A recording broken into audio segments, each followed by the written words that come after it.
An Israeli artist Micha Ullmann, entitled Library, and it consists of an underground chamber with empty bookshelves, and there's a glass pane you look through and see empty bookshelves to commemorate that. So let's have a brief look. It's just a few steps.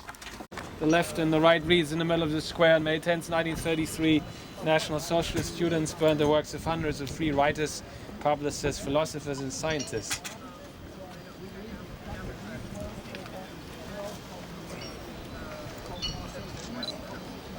Yes, in Library, the memorial commemorating the burning of the books on May 10th, 1933 by Micha Ullmann is right over there. It's a glass pane in the middle, and then you can sort of look through and see the empty bookshelves.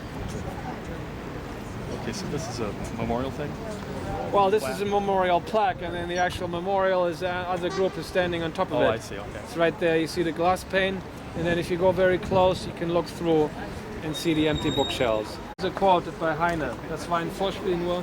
Dort, wo man Bücher verbrennt, verbrennt man am Ende auch Menschen. This was only prelude. Where they burn books, they will burn people in the end. So the books were burned in a building or outside? No, here. In this square? In the middle of the square. I see. May 10th, 1933. Statue of, yes, Prussian King Frederick II. Humboldt University. To your right in the corner, Catholic St. Hedwig's Cathedral, Bebelplatz, the Opera House. In 1945, Germany divided up into occupation zones. In 1949, the two German states established. West Germany, democratic. East Germany, a communist party dictatorship. Officially, of course, the East German state was called the German Democratic Republic, although it wasn't really democratic or republic. It was more to do with propaganda. Only recently, just a few weeks ago, Wolfgang Leonhard died in his 90s. As a young man, he was a member of the Ulbricht group, a number of East German communists who were trained in Moscow and then dispatched to Berlin in 1945 already. And he was a member of that group, and he later defected to the West and then reported at Ulbricht, who then after became the General Secretary of the Central Committee of the East German Communist Party, told the members of the group, it has to look democratic, but we must have control. So it was more facade. There were other political parties in place even under the East German system, but everything was controlled, in fact, by the East German Communist Party, and more specifically by the Politburo subcommittee of its Central Committee. The East German Communist Party was organized along the same lines as the Communist Party of the Soviet Union. Ultimately, the Soviet Union would have the last word, of course, on some major decisions, but there were the East German communists who were, in fact, forming the East German government, controlling it.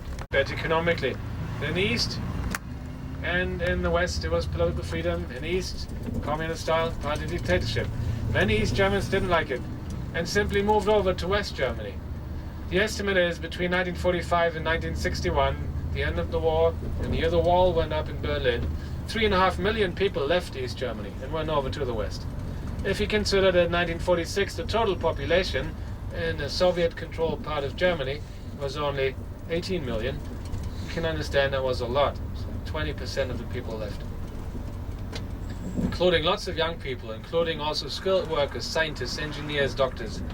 The East German government didn't like it and had the inner German border between East and West Germany closed down for regular traffic as early as 1952, setting up border police units and barbed wire fences. The inner German border between East and West Germany was already shut down in 1952.